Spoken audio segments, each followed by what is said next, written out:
All right, last part in chapter 11. We are talking about different types of reactions and how to predict them. And we went through the 5 types, right? Synthesis reactions, decompositions, single replacement, double replacement, and combustion reactions. 2 of those, single replacement and double replacement, we said basically always have to take place in aqueous solution. They have to take place when things are dissolved in water. Since replacements have to happen, there have to be ions that have been pulled apart by the water for the replacement to happen. When those reactions happen in aqueous solutions, there are some things that we need to be aware of so that we can write them correctly when we write out their reactions, okay? So what we're going to learn how to do today is we're going to learn how to write what we call net ionic equations. These only deal with the reactions that take place in water, that take place in aqueous solutions. So synthesis and decompositions and combustions generally do not take place in water. Therefore, this is not what we're talking about. We're focusing on single replacements and especially double replacements here in this part. Since most of them are double replacements, although some are single replacements that we'll have to worry about here, we are always talking about ionic compounds, right? Ionic compounds being dissolved in water. When you dissolve an ionic compound in water, the ions split from each other. So, for instance, if you were to put, right, if you were to put, and this is going to happen, if you were to put NaCl in water, right? NaCl in water, that's an ionic compound because it's made up of a metal and a nonmetal, 2 ions. If you were to put that in water, it would split. You would get Na positives and you would get Cl negatives. And then once they split, now they could be replaced, for instance, by something else. Okay. So any reactions that take place in aqueous solution, in water, can be written as separate ions instead of being written as a whole formula. So for instance, if I said that NaCl, sodium chloride, is dissolved in water, I wouldn't write it as NaCl. I would need to write it as separate ions because that's how it actually exists when it's dissolved in the water. So let's do an example of this. We're going to start with this as our example. All right, this says that we're starting with the reactants of AgNO3, silver nitrate, AQ, so it's dissolved in water, plus NaCl, aqueous, so it's also dissolved in water. What we want to first do is figure out what the actual products would be here. We're not going to split things into ions yet. We just want to simply do it like we were learning before. We know this is going to be a double replacement. How do I know? Because this is made up of 2 parts, right? Silver nitrate. This part's made up of 2, sodium chloride. So I have 2 and 2. That means they're going to switch partners with each other. That's a double replacement reaction. So what we need to think about is what 2 partners do we have here and what are their charges? What 2 partners do we have here and what are their charges so that we can switch partners and then re-crisscross them together. So let's split this apart. So the Ag comes from Ag positive. Again, how would I know that? Well, because I'm supposed to have silver memorized. Silver is always a positive one. Nitrate, which is NO3, is NO3 with a negative charge. Again, I have to have that memorized. Na is an ion, Na positive 1, because it's in group 1 on the periodic table. And Cl is an ion from group 17. Group 17 is always negative 1. So those are my 4 ions. Now, they're going to switch partners. So the Ag positive is not going to be with the NO3 now. It's going to be with the other negative that's here, which is the Cl. So on this side now, we're going to have AgCl, right? And then the Na positive and the NO3 negative are going to go together. Remember, the positive always gets written first. So that'll be NaNO3.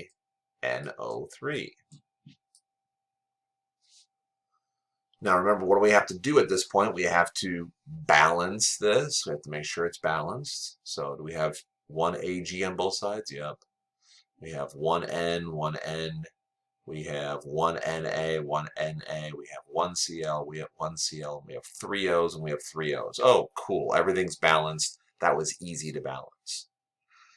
I also need to decide which of these two is my precipitate. Remember, all double replacement reactions need to have a precipitate. So to do that, we have to look up on our solubility chart. So AgCl, silver chloride.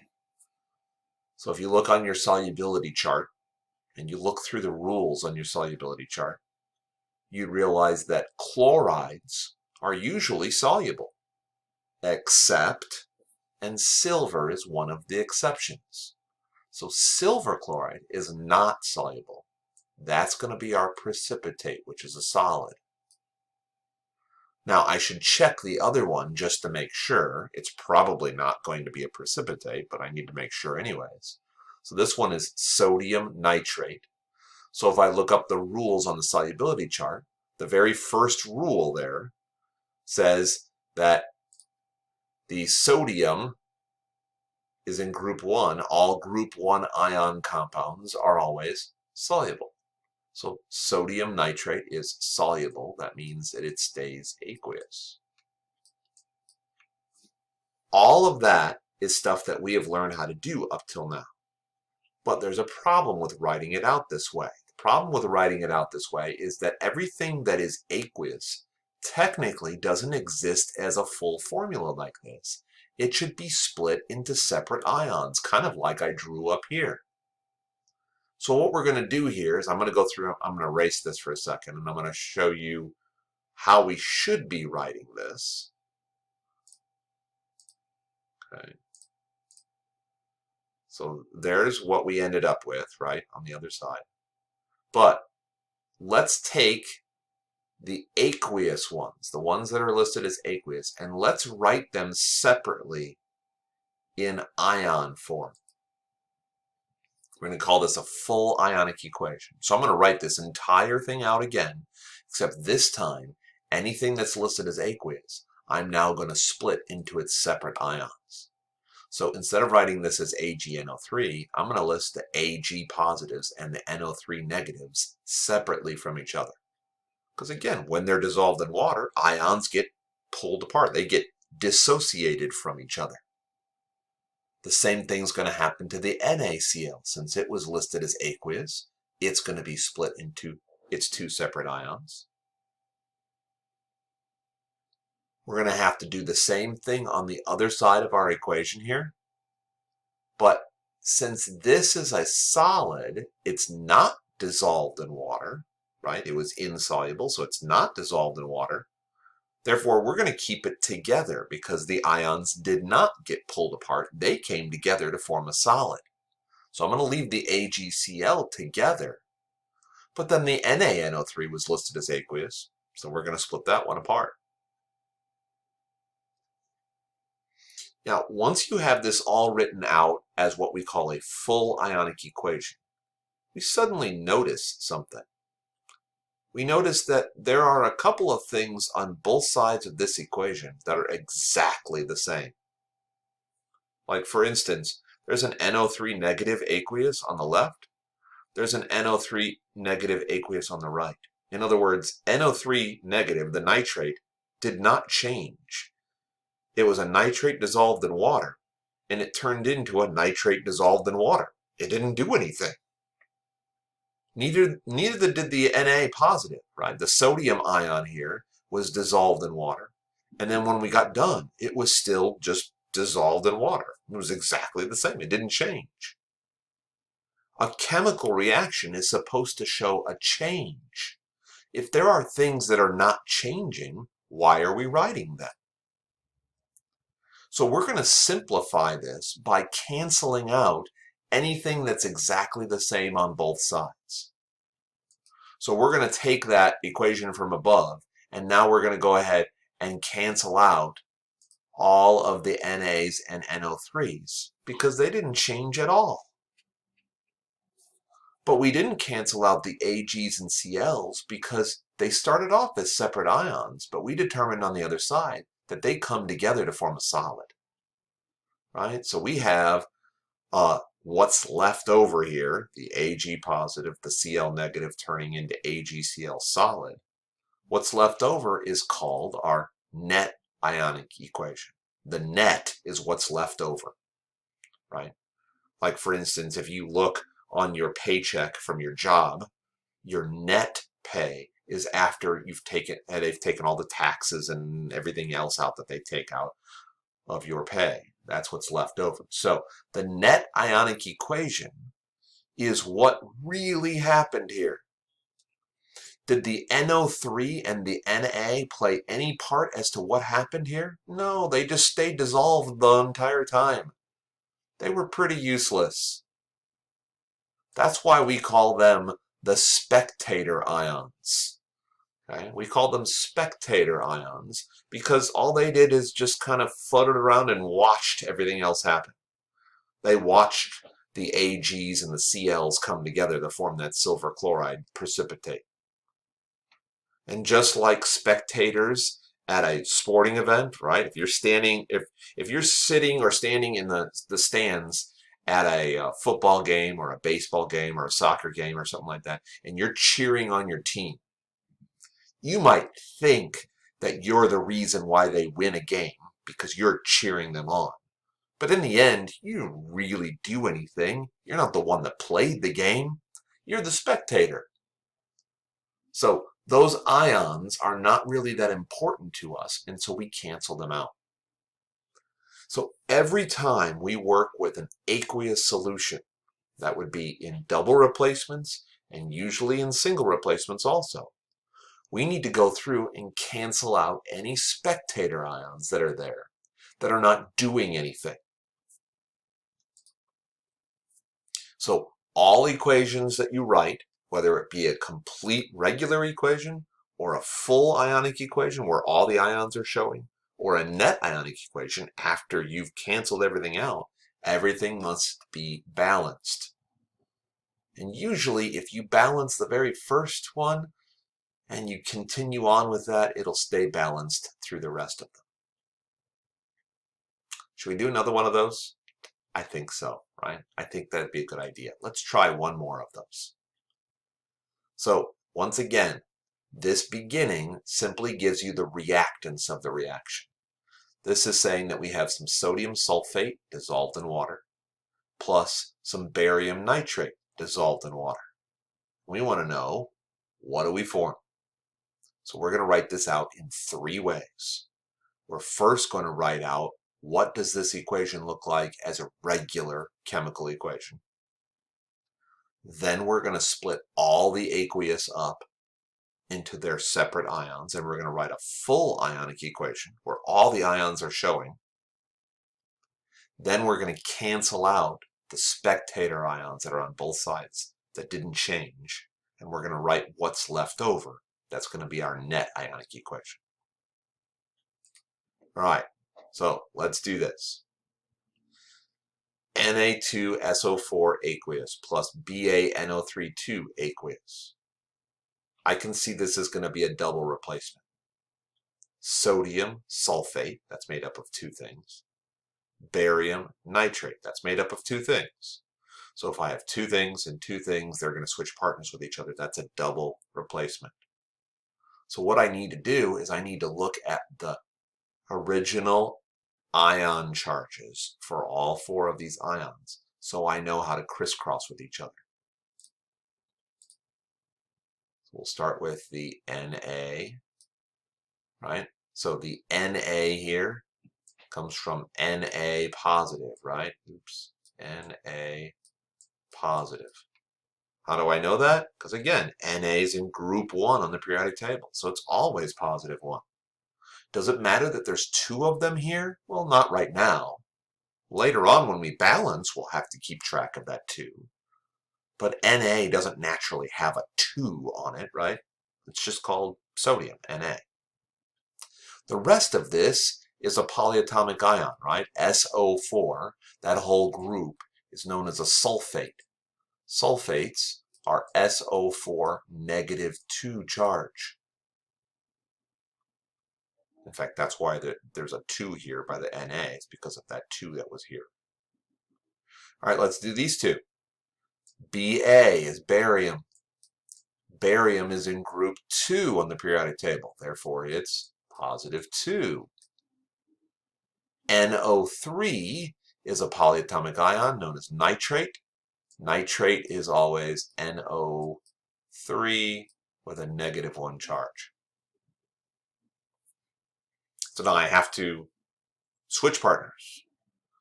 So a good idea, some good practice for you is to pause here and you switch the partners and come up with the new formulas for the products.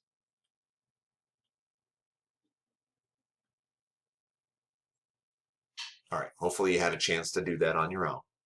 So we've switched partners, so now the Na positive is going to go with the NO3 negative, right? We're going to get NaNO3. And then the Ba +2 is going to go with the SO4 -2. Well, +2 and -2 just cancel each other out, so I just need one of each. So it's just one Ba and one SO4. Those are your two products. Now we have to balance this. So I look over here, and this originally had 2 Nas in it. But this formula that I just wrote only has 1. So again, how do I balance that? I go ahead and put the coefficient 2 in front of it. I have 1 S here. Well, I have 1 S on this side, so that's good. I have 1 Ba here. Well, I have 1 Ba over here, that's all right.